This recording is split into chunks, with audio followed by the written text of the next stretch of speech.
오늘을 함께하며 여러분의 내일을 응원합니다. 성공예감 이대호입니다.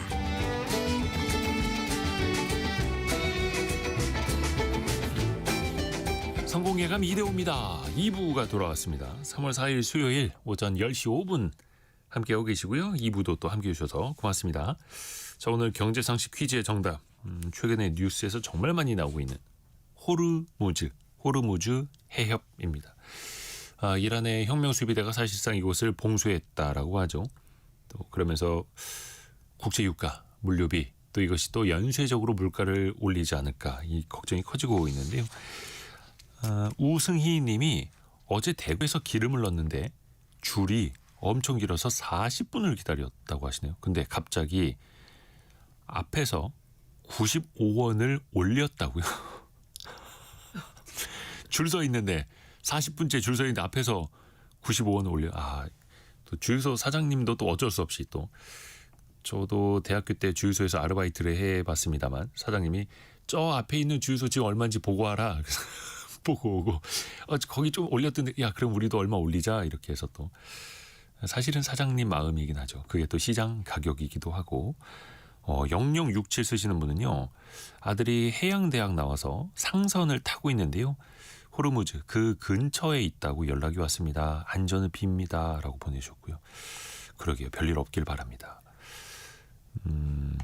7942님은 장거리 장장이 잦은 저로서는 올라가는 유가 때문에 힘듭니다. 오늘도 대구, 부산, 순천, 광주를 도는 여정입니다. 라고.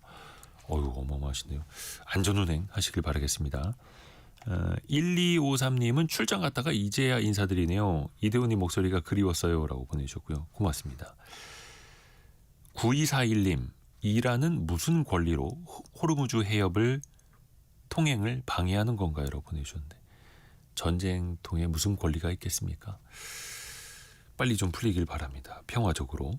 또 여러분의 실시간 의견도 받습니다. 짧은 문자 50원, 긴 문자 100원이 드는 샵 9730 또 KBS 콩이 계속해서 열려 있습니다. 오늘 금융시장도 많이 흔들리고 있는데 아까 5% 넘게 흔들리던 코스피 현재는 4.5% 정도 260포인트 빠진 5,531 나타내고 있고요. 코스닥은 4.47% 내린 1,086 나타내고 있습니다.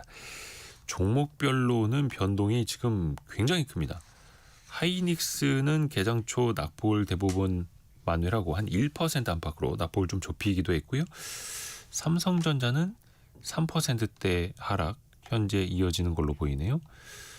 그리고 현대차는 5% 정도의 하락 이어지고 있습니다. 그리고 좀 특이한 게 방산주들이 개장 초에 한 20% 정도 급등을 했었는데 이 시각 현재는 한 10% 가까이 하락하는 것들도 나타나고 있습니다. 위아래 진폭이 거의 20%포인트 이상이라는 거죠. 변동성이 어마어마합니다. 조선 방산주들도 지금 하락으로 돌아선 것들이 있고요.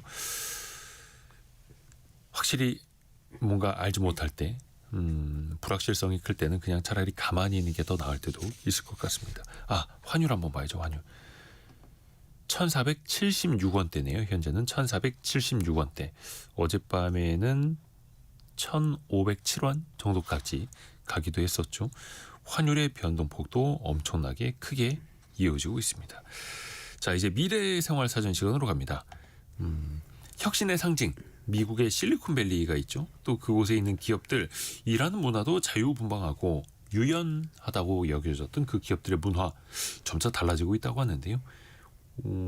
오히려 최근에는 과로 또 강도 높은 업무량 이게 자유분방함을 대체하고 있다고 합니다. 역시나 AI 영향이라고 하는데요. 또 이게 우리나라 기업들에게도 또 시사하는 바가 있을 겁니다. Y스트릿의 송일아 기자와 함께 실리콘밸리로 가보시죠. 안녕하세요. 네, 안녕하세요. 실리콘밸리에 996 근무제가 있어요? 네. 996 뭡니까? 996이 아침 9시에 출근해서 밤 9시에 퇴근하고 이렇게 주 6일을 근무를 한다라는 뜻이에요. 하루 12시간 근무를요? 그렇죠. 원래는 중국 IT 기업들의 좀 살인적인 근무 문화를 상징하던 이제 표현이었는데 네. 지금은 이게 실리콘밸리를 뒤덮고 있는 상황입니다.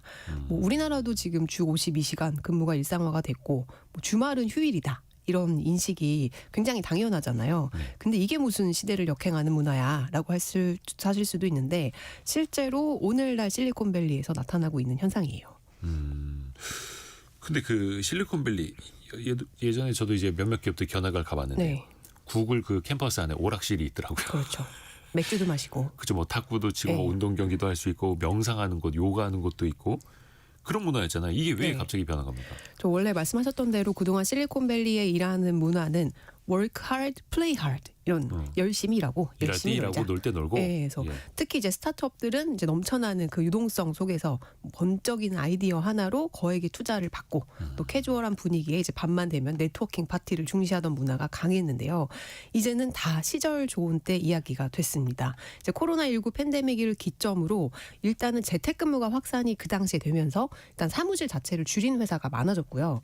2022년 이후에 금리 인상기가 시작이 되면서 스타트업들도 허리띠를 졸라매기 시작했잖아요. 네. 코로나 때는 한때 이제 언택트 시대라고 해가지고 모든 게 다 비대면으로 되니 뭐 배달 서비스부터 시작해서 OTT, 컴퓨터에서 할 수 있는 집에서 할 수 있는 모든 이제 IT 관련 기업들의 매출이 급등을 했다가 맞아요. 이제 이게 엔데믹이 되면서 이제 이게 끝나서 비대면 수요가 줄어들면서 대해고의 시대로 접어들었는데 안 그래도 인원을 줄이고 있었는데 결정적으로 2022년 말 챗 GPT가 등장을 하면서 예. 완전히 이제 분위기가 바뀌게 된 거죠. 대해고의 시대로 가고 있었는데 거기에다가 네, 기름을 부은 거죠. 울고 싶은데 뺨까지 때렸습니다. AI가. 그러면 AI 등장으로 인해서 인간이 더 많이 일을 해야 하는 그런 역설적인 상황인 거예요. 그렇죠. AI가 가장 먼저 대체한 일자리가 바로 그 소프트웨어 개발자 자리잖아요. 네. 이제 자고 일어나면 새로운 기술이 등장을 하면서 제때 따라잡지 못하면 바로 도태될 수도 있다라는 무한 경쟁 속에서 자발적이던 비자발적이던 이 초장시간 근무를 감내하는 근로 문화가 빠르게 자리 잡고 있습니다. 이를 두고 포브스는 실리콘밸리에서 워크 하드 플레이 하드 시대는 이제 갔고 플레이 없는 워크만 남았다. 놀지는 못하고 일만 하는 시대라는 표현을 또 쓰기도 했더라고요. 이 참 역설적입니다. 애초에 뭔가 인간의 노동을 줄여줄 것으로 기대가 됐던 AI. 이 상황이 완전 반대네요. 그렇죠. 이게 모든 기술은 인간의 삶을 더 편리하고 편안하게 만들기 위해서 개발이 되죠. 근데 아이러니하게도 AI는 노동시장을 양극단으로 벌어지게 만들고 있습니다. 이제 막 사회에 진입하려는 초년생들은 AI로 인해서 일자리를 가질 기회를 잡지를 못하고 있어요.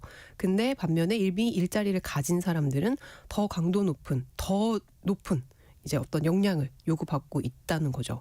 AI가 대표적으로 대체한 일이 이제 프로그램을 짜는 코딩 일인데 이 코딩을 전혀 못하는 사람들도 내가 이런 느낌으로 앱 하나를 만들고 싶어. 나 이런 맞아. 바이브로 좀 만들어줘. 이렇게 얘기를 하면서 AI가 알아서 앱 하나를 뚝딱 만들어준다는 뜻에서 요새는 바이브 코딩이라는 그냥 단어를 말만 하듯이 글만 쓰면은 알아서 코딩을 그렇죠. 짜주는 거죠. 입 코딩이라도 하고 그러니까 이제 그 바이브 코딩을 코딩. 모르는 사람들도 할 수 있다는 그렇죠. 거예요. 이게 일상화가 되면서 제가 할 수 있는 일의 범위가 더 넓어진 건데 이렇게 되면 노동량은 더 늘어날 수밖에 없겠죠. 네. 그 실제로 얼마 전에 AI 개발사인 엔트로픽이 코딩 대회를 열었는데 네. 이 자사 AI 모델 클로드 코드를 활용을 해서 참가자들이 제한된 시간 안에 소프트웨어를 개발하는 글로벌 대회였거든요. 근데 여기에 약 13,000명 정도가 지원을 했는데 최종 수상자 5명 중에서 소프트웨어 개발자가 1명밖에 없었어요. 개발자가 아닌데 소프트웨어 개발 대회에 나가서 상 받은 사람들이 상위 5명 중에 4명이 다른 직업이에요. 그렇죠. 무슨 직업을 가진 사람들이었어요? 일단 금상을 받은 1등을 한 분은 변호사였어요. 이분은 건축 허가 심사를 자동으로 분석하는 도구를 개발해서 금상을 탔고요. 2위와 3위는 각각 심장내과 전문의와 뮤지션이었습니다. 옛날 같았으면 코딩이라는 분야는 이제 나와는 전혀 관련이 없는 미지의 그렇죠. 영역이었는데 개발자가 있어야만 했는데. 그렇죠. AI로 바이브 코딩을 할 수 있으니 요런 서비스 있으면 좋겠는데 라고 얘기만 하면은 AI가 알아서 뚝뚝뚝뚝 만들어주는 거예요. 소프트웨어 개발 능력보다 어떤 문제에 대한 깊이 있는 이해가 오히려 더 이제 아하. 더 요해지는 이제 능력이 된 거죠. 이게 단순한 해프닝이 아니고 AI 도구가 기술 장벽을 낮추고 있다는 걸 실제로 보여줬고 이렇기 때문에 AI를 이 코딩 능력이 없는 사람들도 업무량이 오히려 더 늘어나는 결과가 이제 나타난 거죠. 그러니까 기술보다는 아이디어라는 거예요. 네. 근데 또 반대로 생각해 보면 변호사, 의사 같은 이런 전문직인 사람들도 뭔가 조금 그런 AI로 앱을 만들 줄 아는 어떤 아이디어가 있어야 된다. 라는 거잖아요. 네, 그래야지 이제 경쟁력을 갖는 거죠. 과거 같았으면은 내 전문 분야 하나만 있으면 이제 그것만 잘하면 그렇죠. 됐는데 이제는 이것도 해야 되고 저것도 해야 되고 AI를 통해서 할 수 있는 일들이 더 많아지니 오히려 AI 능력을 가진 사람들은 노동 강도가 더 심해지고 못 가진 사람들은 이제 손가락만 빨고 있어야 되는 상황이 오고 있다는 거죠. 그러니까 저도 요즘은 AI 툴을 이제 자유자재로 다루지 못하면 막 뒤처지는 것 같고 뭐라도 하나 막 앱이라도 하나 만들어야 될 것 같고 이 AI 발전으로 쓸 수 있는 도구들이 많아지면서 뭔가 굉장히 내가 어떻게만 하면은 초사이언이 될 수 있을 것 같은데 반대로 그걸 못하면 순식간에 바보가 되는 것 같은 그런 느낌이 좀 박탈감이 들더라고요. 그러니까 실제로 UC 버클리가 미국 IT 기업 직원 약 200명을 대상으로 이제 연구를 실시를 했는데 AI가 업무량을 줄이기는커녕 오히려 지속적으로 업무량을 증가시키는 것으로 조사가 됐습니다. 직원들은 본인의 이제 전문 분야가 아닌 업무를 맡게 되고 또 멀티태스킹을 더 많이 해야 된다고 답변을 했고요. 하버드 비즈니스 리뷰 역시 지난달 초에 8개월 동안 미국 IT 기업에서 생성형 AI가 업무 습관에 미치는 영향을 이제 조사를 했더니 직원들이 더 빠른 속도로 더 광범위한 업무를 처리를 하면서 더 오래 일하는 것으로 이제 조사가 됐습니다. 사실 또 이제 회사에서도 사장님이 부장님이 우리도 AI 활용해서 뭐라도 한번 해보자 네. 이런 거 많이 하니까 근데 또 그 새로운 사장님 시도를 해야 되고 부장님은 잘 안 하시고 시키죠. 네, 그래서 또 직원들 AI한테 시키고. 그렇죠. 근데 우리가 왜 컴퓨터 등장하면서 업무량이 더 많아졌듯이 프린터기 등장하면서 종이 쓸 일이 더 많아졌듯이 AI 시대에도 일할 게 더 많아지고 사실 이게 기업 입장에서만 놓고 보면 네. 생산성이 높아지니까 더 좋은 거다. 비용도 효율화가 된다. 또 이렇게 볼 수 있지 않을까요? 그렇죠. 이제 직원들이 흥미로 시작한 AI와의 이 동거가 생각보다 더 업무에 도움이 되고 이제는 내 원래 일이 아닌 일까지도 어느 정도 수준 이상으로 만들어주니까 이제 사장님, 고용주 입장에서는 예전에는 각기 다른 5명이 할 일을 이제는 다재다능한 직원 1명이 다 해버릴 수 있다는 거랑 같으니까. 하지만 실제 많은 직원들은 여러 명의 AI 비서를 이제 굴리기 위해서 끊임없이 주위를 이제 전환을 해야 되고 결과도 자주 확인해야 되고 처리해야 할 절대 업무량이 많아지니까 결과적으로 피로도가 굉장히 높아지고 있다. 이렇게 호소를 하고 있고요. 근데 저도 이거는 좀 느껴요. AI를 쓰다 보니까 자료도 옛날보다 좀 더 멋지게 만들어주잖아요. 네, 그리고 네. 내가 몰랐던 분야에 대해서 서치하고 알아보는 거에 대한 두려움이 일단 없어진 거는 맞습니다. 즉 예전에는 어떤 새로운 분야의 도전을 뭔가 알아보는 것 자체가 용기가 필요했는데 이제는 그 시작 자체가 굉장히 쉬워진 거예요. 간편하게. 그냥 물어볼 수 있으니까. 그리고 창피하지 않잖아요. 네. 그냥 막 물어보니까. 근데 동시에 여러 업무를 돌리다 보면 집중력이 계속 흐려지고요. 계속 분주하고 나는 바쁜데 결과물은 뭔가 소울이 없는 느낌이 들 때가 있어요. 그럴듯한 AI가 만들어낸 그냥 그저 그런. 그래서 이게 내 아이디어가 맞나? 네. 내 생각이 맞나? 그게 만족스럽지 못할 때도 많습니다. 근데 이것도 일각에서는 네가 AI를 잘 못 써서 그래. 이렇게 얘기들도 하시는데 이런 식의 업무 과정이 이제 이어지다 보니 AI한테 점점 더 의존할 수밖에 없는 거예요. 그리고 이걸 멈출 수가 없어요. 뭔진 모르겠지만 예전에 비해서 굉장히 나의 역량이 막 향상됐다고는 느껴지지 않는데 굉장히 바쁩니다. 그래서 전문가들은 조직이 먼저 직원들의 업무 경계를 좀 명확하게 정해주고 의도적인 멈춤을 줘야지만 AI를 활용한 지속 가능한 그 업무가 이제 이뤄질 수 있다. 이렇게 또 조언을 하더라고요. 근데 사실 이제 주변에서도 많이 이야기합니다만 AI 없는 시절로 돌아갈 수가 없다라는 분들 많아요. 멈출 수가 사실 없어요. 투자도 멈출 수가 없고 그죠? AI 인프라에 대한 투자도 AI 활용도 멈출 수가 없고요. 네. 맞아요. 구글이나 메타, 뭐 아마존, 마이크로소프트 이렇게 빅테크들이 AI 시장을 선점하기 위해서 지금 자본을 엄청나게 투입을 하고 있잖아요. 네. 그리고 스타트업들은 이제 일종의 노동을 갈아넣고 있는 이제 그런 상황이라고 보시면 될 것 같은데요. 실제로 이 하이퍼스케일러라고 불리는 이 미국의 주요 빅테크들이 올해 AI 및 관련 인프라 구축에 약 6,500억 달러에서 7천억 달러, 우리 돈으로 약 830조에서 900조 원을 투자할 것으로 추산이 되고 있는데요. 이게 우리나라 1년 예산이 750조 원인데 이제 몇 개 기업에서 이 4개 기업에서 쓰는 AI 자본 지출이 이것보다 훨씬 더 큰 거예요. 그래서 이 투자 대부분이 뭐 데이터 센터 건설하고 GPU 네트워크 같은 AI 연산 인프라 구축에 사용이 되는데요. 뭐 이를테면 자동차가 처음 만들어졌을 때 뭐 고속도로도 깔고 주유소도 생기고 세차장도 만들어졌던 것처럼 AI라는 기술이 잘 굴러가게 하기 위한 각종 인프라가 깔리는 시기인데 시장인데 빅테크들이 이 시장을 먼저 선점하기 위해서 어마어마한 규모의 투자를 하는 거라고 볼 수 있겠죠. 그래서 예전에는 남는 이제 잉여 현금으로만 투자를 했다면 작년 하반기부터는 막 회사채까지 발행을 하면서 이 시장에 대한 투자를 이제 큰 기업들은 멈출 수 없는 그런 상황이라고 보시면 됩니다. 멈출 수가 없다라는 네. 거네요. 근데 사실 스타트업들은 뭔가 투자 자금은 부족하잖아요. 네. 계속 투자를 받아야 하는 입장이고. 그렇죠.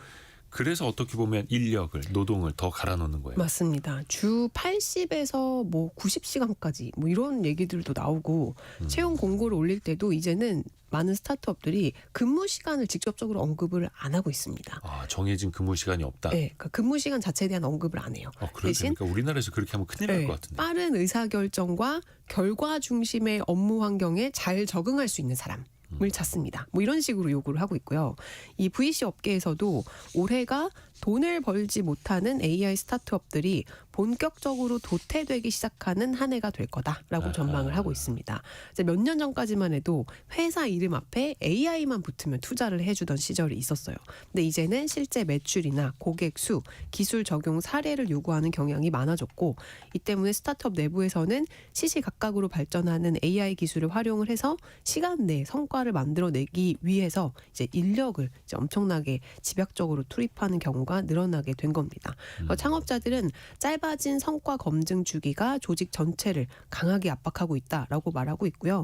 실제 뭐 누가 더 빠르게 실험을 반복하고 결과를 시장에 반영하느냐의 싸움에서 이제 이겨야 되니까 업무 집중도를 높이는 수밖에 없습니다. 그래야 개인의 경쟁력도 더 높아지고. 그렇죠. 근데 아예 채용할 때 주 70에서 80시간 근무 시간 제한 없음 이렇게 돼버리면은 글쎄요 사람들이 거기 갈지는 모르겠는데 그러면 그렇게 열심히 더 많이 일을 한다. 네. AI 시대 때문에 그러면 그 성과를 제대로 보상을 해줄까요? 뭐 아무래도 인재가 이제 핵심이기 때문에 성과를 내는 사람들에게는 확실한 보상은 해줍니다. 근데 빅테크들의 AI 연구원의 주식 포함 총 보수는 연간 최소 40만 달러, 우리 돈으로 5억 원 이상이에요 최소가. 그리고 최상위급은 수백만 달러 연봉 패키지를 받고요. 단위가 다르네요. 예, 스타트업 같은 경우는 연봉은 이제 높지 않지만 지분이 큰 편입니다.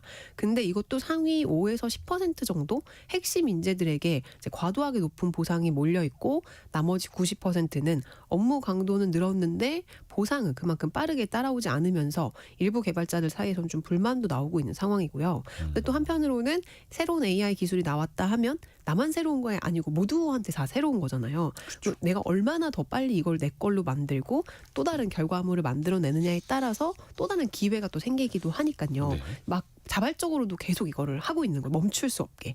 실제로 올해 연초에 그 개발자 커뮤니티에서 엄청나게 화제가 됐던 오픈클로라는 AI 에이전트가 있었어요. 네. 단순한 AI 챗봇을 넘어서서 뭐 아예 내 컴퓨터 관리자 권한을 받아서 뭐 정보 수집부터 일정 약간 모든 걸 알아서 해준 정말 말 그대로 AI 비서 같은 역할을 하는 이제 서비스였는데 이 서비스를 개발한 피터 스타인버거 씨가 최근 그 고액 연봉을 받고 오픈 AI로 합류를 했습니다. 그러니까 아예 이런 좀 서비스를 만들어내는 이제 훌륭한 개발자들은 또 큰 기업으로 가서 또 어마어마한 연봉을 받고 이런 식으로 스스로가 기회를 만들어내고 있는 그런 상황이에요. 그러니까 안 할 수가 없는 거죠. 능력자들은 네. 그렇게 된다라는 거고 그 사이에서 또 대체되는 사람들이 분명히 있을 거란 말이죠. 네. 인간은 전반적으로 봤을 때 더 넓은 의미에서는 또 위기감이 있지 않을까요? 그렇죠. 자, 아무리 대단한 기술이라고 해도 이게 강 건너 남 얘기일 때, 강 건너 불구경일 때랑 이 기술이 진짜 내 밥그릇을 가져갈 수도 있겠다라고 느끼는 그렇죠, 때랑은 다를 당장. 수밖에 없습니다. 기자인 저도 마찬가지인데 그 지난달에 미국 그 워싱턴 포스트에서 전체 기자의 3분의 1 수준인 300명 이상을 한꺼번에 해고를 했어요. 이게 150년 역사를 자랑하는 신문이 한꺼번에 이렇게 많은 기자를 해고한 게 거의 처음이라고 하더라고요. 10명 중에 한 명도 아니고 네. 3분의 1을요? 3분의 1을요. 300명 이상을 한 번에 해고를 했습니다. 뭐 여러 가지 이유가 있었겠지만 회사 측은 생성형 AI 등장으로 온라인 검색 트래픽이 최근 3년간 거의 절반으로 감소를 했다. 이렇게 설명을 했어요. 워싱턴 포스트 정도로 다닐 정도의 그 기자면 네. 미국에서도 참 이렇게 화이트 칼라인데 그렇죠. 한순간에 일자리를 다 잃게 된 거예요. 맞아요. 뭐 우리나라는 고용 시장이 아직까지 이제 근로자 보호를 굉장히 강하게 하고 있는 네, 측이잖아요. 근데 상대적으로 이게 체감도는 좀 덜하지만 미국은 정말로 빠르게 AI발 노동 시장 재편이 진행 중입니다. 실제 인사 플랫폼 챌린저 그레이 앤 크리스마스 보고서에 따르면 미국 기업들이 올해 1월 10만 8,435건의 감원을 발표를 했는데 이게 작년 1월보다 2.2배 증가한 수준이고요. 네. 2009년 글로벌 금융위기 이후 월별 규모로는 최대치입니다.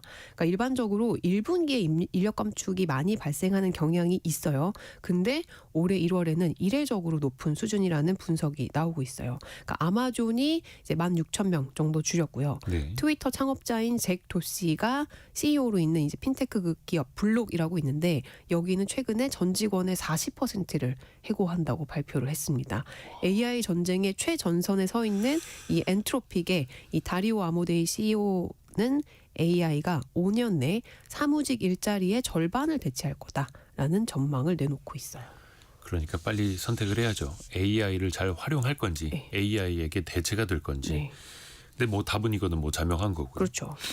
근데 이게 단순한 거품 버블로라는 게 사실은 또 계속 이어지고 있잖아요. AI 투자를 어디까지 해야 네. 되느냐? 근데 AI 시장 붕괴론까지 등장을 했어요. 네, 최근에 지난달 22일이죠. 뉴욕 3대 지수가 일제 1% 이상 하락 마감했는데요.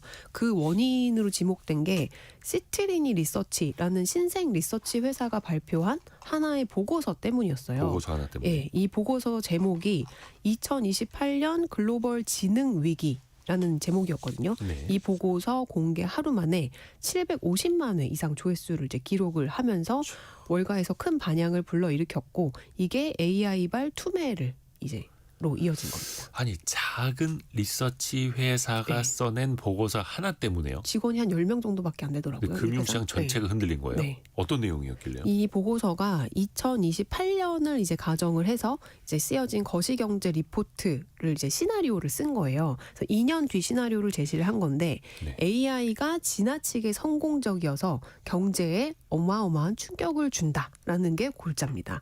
일단 첫 번째는 대규모 화이트 칼라 감원 시나리오예요.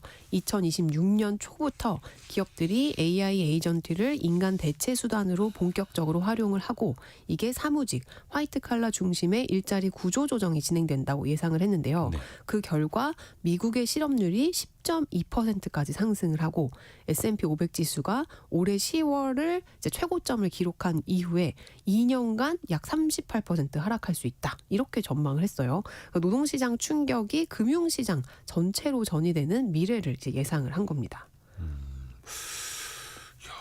근데 이게 그 인간을 대체한다. 특히 이제 화이트 칼라 중심으로 일자리가 구조 조정될 것이다. 이미 이제 이어지고 있는 건데 네, 올해부터 본격화될 것이다. 네. 이렇게 시작이 돼요. 네. 노동시장, 금융시장, 또 가게 살림살이도 이제 충격받을 거라고 보더라고요. 그렇죠. AI가 생산성을 끌어올리니까 이제 GDP는 한 자릿수 중후반대 뭐 7, 8% 이렇게 높은 성장세를 보이지만 이 성장의 결과 끝이 가계로 흘러들어가지 않는다는 거예요. 아하. 그러면서 유령 GDP라는 개념을 제시를 했거든요. 원래 그 GDP가 증가를 하면 개개인의 소득이 올라가고 그러면 돈을 더 많이 버니 당연히 더 많이 쓰는 구조가 되겠죠. 그러면 소비가 증가하고 이는 또 기업의 매출 증가로 이어지고 기업이 돈이 많아지면 투자도 더 많아지겠죠. 네. 그러니까 투자 증가로 이어지고 결과적으로 더 생산성이 늘어나면서 고용도 증가하고 소득이 늘어나는 이 선순환 구조가 일반적인 우리의 생각인데 AI발 생산성 증가는 이 구조를 깬다는 거예요. 즉 AI가 생산성을 폭발적으로 올려서 기업의 이익이 증가하고 비용은 감소하면서 숫자상으로 GDP는 증가를 하지만 이게 개개인의 소득과 소비 증가로 이어지지 않는다는 겁니다. 가계 소득이 늘지 않으면 소비도 당연히 안 늘고 궁극적으로는 기업의 매출 성장이 둔화되겠죠. 기업들이 자동화로 이익은 유지하지만 시장 수요가 늘어나질 않으니 투자를 하지 않게 되고 체감 경기는 차가워진 상태가 된다는 이제 가정이에요. 그래서 유령이라는 표현을 쓴 겁니다. 유령 GDP.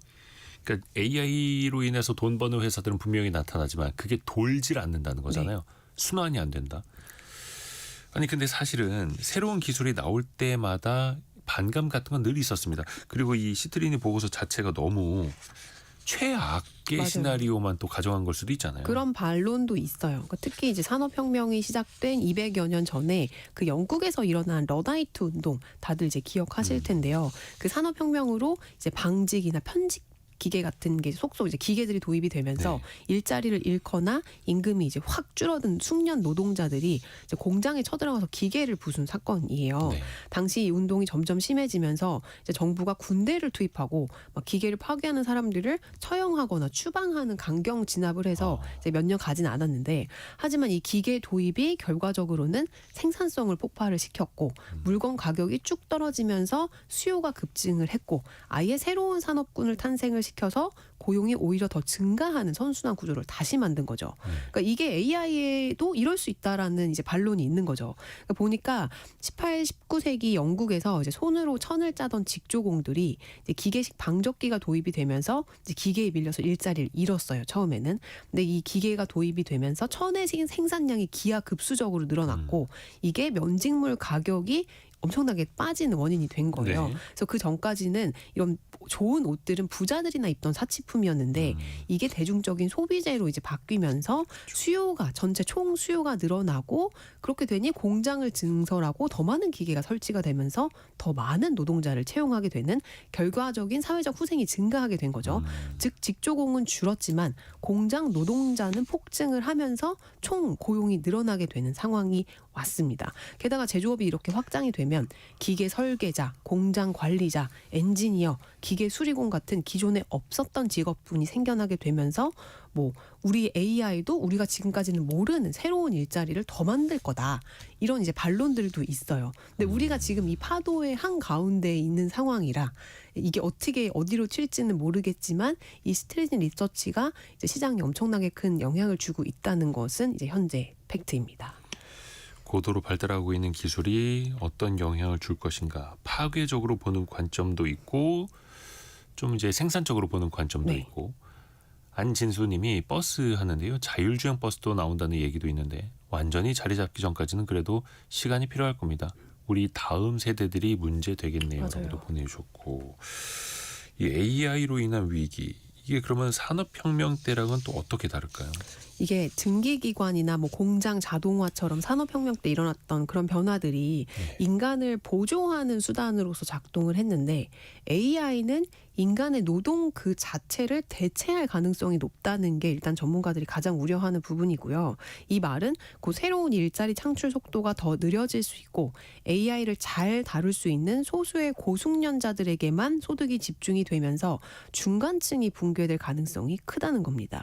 이렇게 되면 소득 불균형이 심한 그 K자 양극화가 더 심해지고 GDP 선순환 구조가 유지가 될 수가 없어요. 그리고 무엇보다 산업혁명 때보다 더 위험할 수 있는 가장 큰 이유가 바로 속도예요. 속도 너무 빨라서. 너무 빨라서. 그러니까 AI 혁명이 과거랑 비교했을 때 기술의 확산 속도나 생산성의 충격 속도, 노동시장의 적응 속도가 비교가 안 될 정도로 빠릅니다. 그렇게 되면 당연히 사회적인 혼란과 비용이 어느 때보다 커질 수 있다는 건데요. 먼저 증기기관이 처음 등장하고 전국에 확산될 때까지 수십 년이 걸렸고요. 철도망을 구축하는 데도 역시 수십 년이 걸렸습니다. 전기가 보급되는 데는 약 4, 50년이 걸렸고 이렇게 기술이 모든 사람들에게 일상이 되기 위해서는 물리적인 인프라가 깔려야 되고 자본을 축적해야 하니 확산이 서서히 이루어지면서 뭔가 혼란도 좀 이렇게 분포될 그 사이에 또 적응할 시간이 있는 적응할 거죠. 시간이 있는데 예. AI는 그게 아니에요. 챗GPT 출시 이후에 2달 만에 사용자 1억 명을 돌파했고요. 그렇죠. 뭐 새로운 기술이 하나 나오면 일주일이면 전 세계 개발자들이 다 합니다. 이미 구문이 돼버려요. 모델의 성능이 임계점을 넘으면 전 세계 사무직 업무에 즉각적인 영향을 주고요. 산업혁명이 100년에 걸쳐서 일어났던 일이라면 AI는 10년밖에 안 걸린다는 거예요. 그렇게 되면 그 충격과 고통이 훨씬 더 커질 수밖에 없겠죠. 생각해보면 챗 GPT가 세상에 대중에 공개된 게 3년 4개월 됐네요. 맞아요. 그 사이에 또 엄청나게 변했고 앞으로 더 빠르게 변할 수 있다라는 거고. 근데 그 AI가 노동 자체를 완전히 대체할 수 있다라는 가정은 이게 또 너무 앞서 나간 건 아니냐 맞아요. 이렇게도 보는 시각도 정말 있어요. 현재로서 우리가 판단하기가 참 어려운 부분이에요. 근데 이거를 IMF는 전 세계 일자리 40% 정도가 AI에 노출이 돼 있는데 노출은 곧 대체가 아니다. 뭐 이렇게 좀 오피셜한 이제 주장을 내놓고 있고요. ILO 역시 완전 자동화로 사라질 가능성이 큰 고용 비중을 고소득국 기준으로 약 5.5% 정도다. 전면 붕괴보다는 재설계될 가능성이 더 크다라고. 붕괴가 아니라 재설계다. 예, 그렇게 또 얘기를 하고 있습니다. 아무래도 이런 국제 기구들은 좀 안심시켜야 될 또 그런 생각도 있겠죠. 예. 의도도. 실제로 많은 경제학자들은 AI가 인간을 완전히 대체하는 기술이 아니고 생산성을 증폭시키는 보조 기술이다. 이렇게 보고 있고요. 뭐 예를 들어서 변호사는 뭐 AI를 이용해서 판례를 검색해주고 뭐 비서로 쓰고 의사도 AI를 진단을 보조하는 도구로 활용을 한다는 거예요. 또 시트린이 이 분석 자체가 소득이 일부 계층에 집중되면 소득과 이 소비가 줄어든다는 걸 가정을 하는데요. 이거에 대한 반론도 있습니다. 임금이 올라가지 않아도 네. 기업의 생산성이 향상이 돼서 물건의 가격이 떨어지면 실질 구매력은 상승하는 게 아니냐 이런 얘기도 있고 또 아울러 AI 기반의 개인화 서비스나 뭐 AI 헬스케어 같은 신규 수요를 창출할 수도 있다. 뭐 이렇게 되면은 기업들이 막대한 설비 투자에 나서면서 AI가 소비를 줄이기보다는 오히려 투자 사이클을 더 강화할 수도 있다. 이런 주장도 나옵니다. 그래서 지금은 뭐 판단을 하기는 조금 이른 시점인 것 같아요. 근데 이런 얘기들도 있다라는 것만 알아두시면 좋을 것 같습니다. 그 미국에서도 케빈 워시 그 연준이자 후보자도 네. AI는 물가 하락, 디플레이션 요인이다 이렇게 또 본다는 보도들도 많이 나오고 있죠. 네. 또 가봐야 알겠습니다만 일단은 생산 비용이 낮아지면서 물건값이 낮아지고 자연스럽게 구매력이 높아지는 그 단계로 갈 수 있다라는 거고 또 우리가 AI 없이는 이제는 못 사는 시대라고도 이야기를 했는데 최근에 그 벌어지는 전쟁들을 보면 네. 국가 안보에 있어도 이제 이 AI가 필수더라고요. 그러니까요. 그 AI 패권 경쟁이 지금 무엇보다 중요한 게 단순히 이게 뭐 그냥 나랑 뭐 대화할 수 있는 이런 신박한 기술이다 이게 아니고 이제는 한 국가의 운명을 좌우하는 안보와 직결이 돼 있기 때문인데요. 네. 당장에 올해가 시작된 지 지금 2달 만에 전 세계에서 무슨 일이 일어나고 있는지를 보면 알 수 있잖아요. 그러니까 미국이 베네수엘라 마두로 정권을 축출하고 지난 주말에는 이스라엘과 함께 이란에 대한 이제 전격적인 군사작전을 감행을 해서 이 하메네이 최고 지도자가 사망했죠. 과거 역사를 봤을 때도 이게 유례없는 속도전이라는 겁니다. 그리고 이 이란 군사작전에 AI가 굉장히 깊숙이 활용됐다는 점이 속속들이 드러나고 있는데요. 이번 군사작전의 성패를 가른 게 더 많은 미사일이나 더 정밀한 전투기가 아니고 AI였어요. 수개월치 정보를 실시간으로 통합하고 수백 개의 표적을 동시에 분석하고 최고 지도자의 동선을 추적해서 타격 시점을 결정한 게 고도로 훈련된 AI였습니다. 구체적으로는 엔트로픽의 클로드였죠. 1월 달에 베네수엘라 마두로 체포 작전에도 미국 정부는 팔란티어 플랫폼과 연동한 클로드의 기술을 제공했고요. 근데 이제 엔트로픽은 자사 AI 기술이 이렇게 군사적으로 무분별하게 사용하는 데 대해서 굉장히 회의적이었고 이와 관련해서 미국 정부와 최근에 협상을 벌이다가 결국 결렬이 됐죠. 그리고 지난주에 연방정부 내에서 엔트로픽의 AI 사용을 전면 금지하는 초유의 사태까지 벌어졌습니다. 지금 이게 안보 문제가 AI 업계 전체로까지 확산이 되고 있는 상황이에요. 그러니까 이게 어떻게 보면 단순한 정보 수집에서 시작을 해서 네. 심하게는 무기 체계를 가동하는 것까지 AI한테 맡긴다는 그 거잖아요. 마지막 결정 한 방까지요. 그러니까 이번 군사작전은 미국이 기존의 군사작전이랑은 상당히 다른 모습으로 이란을 공격을 했어요. 그러니까 보통 기습 공격을 하게 되면 대비 태세가 취약한 새벽 시간에 하기 마련인데 네. 이번에는 백주 대낮에 동시다발적으로 여러 곳에 폭격을 했잖아요.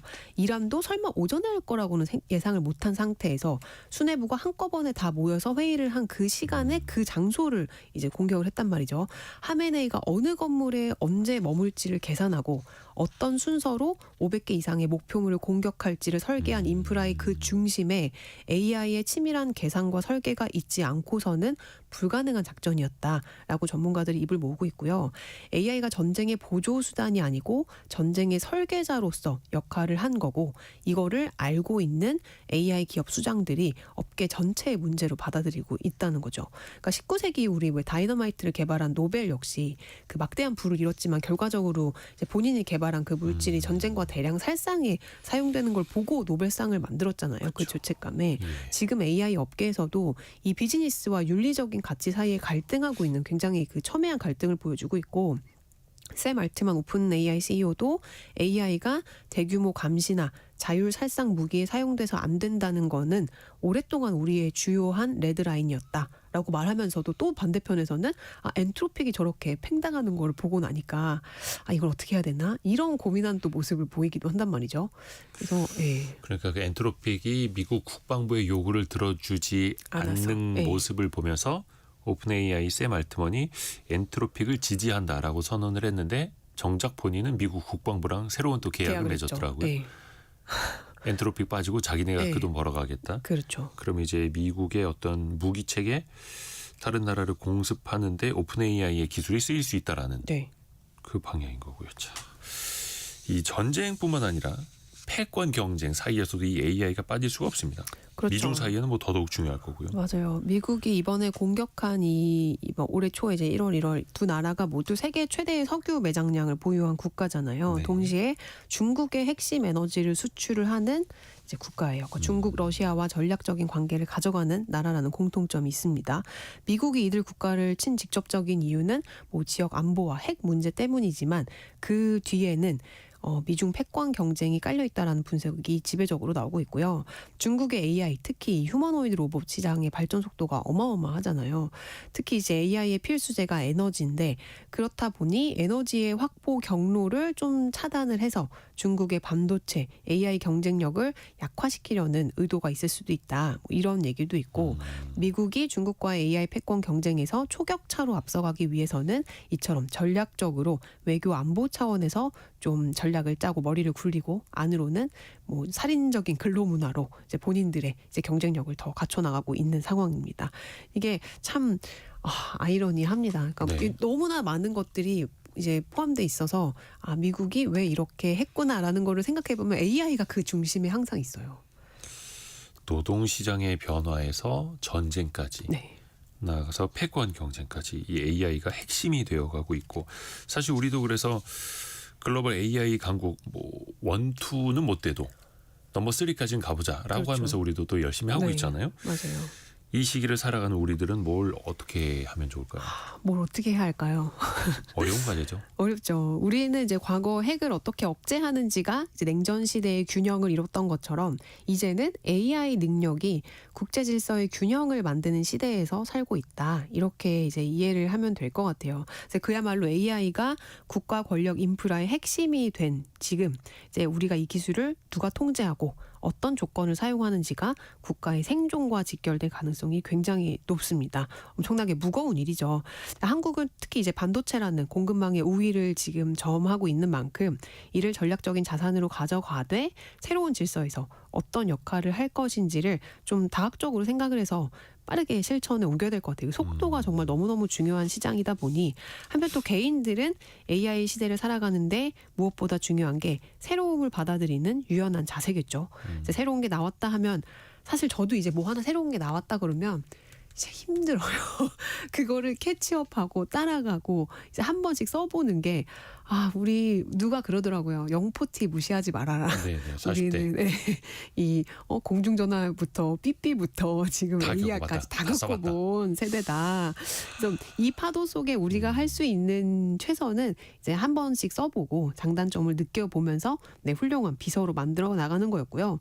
그 사진기가 처음에 발명된 게 1839년이었는데요. 네. 그때까지 그 사실적인 초상화를 그리거나 풍경화는 화가의 영역이었어요. 늘 맞아요, 뭐 맞아요. 그렇겠죠. 예. 근데 이 사진기가 나오면서 현실을 그대로 복제해 버린 탓에 이 화가들이 설 곳이 없어진 거예요. 그 전까지는 초상화를 그리려면 막 귀족들만 그렸을 거 아니에요. 돈이 맞아요. 많으서 몇 달씩 공들여서 그리던 이 초상화가 5분이면 뚝딱하고 나오니까 게다가 가격도 10분의 1 수준이에요. 얼마나 충격이었겠어요. 그래서 이 기술을 본 화가들의 반응이 두 부류로 나뉘었습니다. 우선 모네나 드가 같은 화가들은 사진이 현실을 복제하는 기술이 사람보다 낫다는 걸 일찌감치 인정하고 그 순간에 빛이나 순간 감정을 표현하는 데 집중을 하면서 현대 미술의 출발점인 인상주의가 이제 그때부터 시작이 됐습니다. 근데 끝까지 사진 기술을 받아들이지 않고 사진 저런 거 저 예술 아니야. 저게 무슨 예술이야. 인상주의는 미완성이야. 뭐 이런 식으로 이제 폄하한 사람들은 기존의 아카데미 화가들은 이제 이름도 우리가 모르죠. 점점 사라졌습니다. 결국에는 기술이 인간의 기능을 뺏었을 때 살아남은 사람들은 영역을 재정의한 사람들이었습니다. AI 시대의 모네가 될 수도 있고 이름도 없이 사라진 이 초상화 화가가 될 수도 있는지는 어떤 사람이 될 건지는 결국은 우리 자신에게 달려있는 게 아닐까 싶습니다. 거부할 수 없다면, 기술 발전을 막을 수 없다면 그걸 활용하는 사람이 또 돼야겠죠. 네. 대체되는 사람이 아니라 잘 이용하는 사람. 그리고 그 속도는 실천에서 나온다라는 거, 또 유연함에서 나온다는 거. 5622님, 앞으로는 사람은 없고 길거리에 로봇만 돌아다니는 것 아닌지 유유 이렇게 보내셨고, 안규영님, AI가 좋은 것만은 아니네요. 친구가 상담 일하는데 아마 그 고객센터인 것 같아요. 직원을 충원은 안 하고 줄이고 있다네요 라고도 알려주셨고요. 김현우님이 송일하 기자님 코너가 매번 쉽게 큰 그림을 보게 만드는 시작점입니다. 다시 듣기도 필수입니다. 이렇게 보내주셨고 오, 감사합니다. 고맙습니다.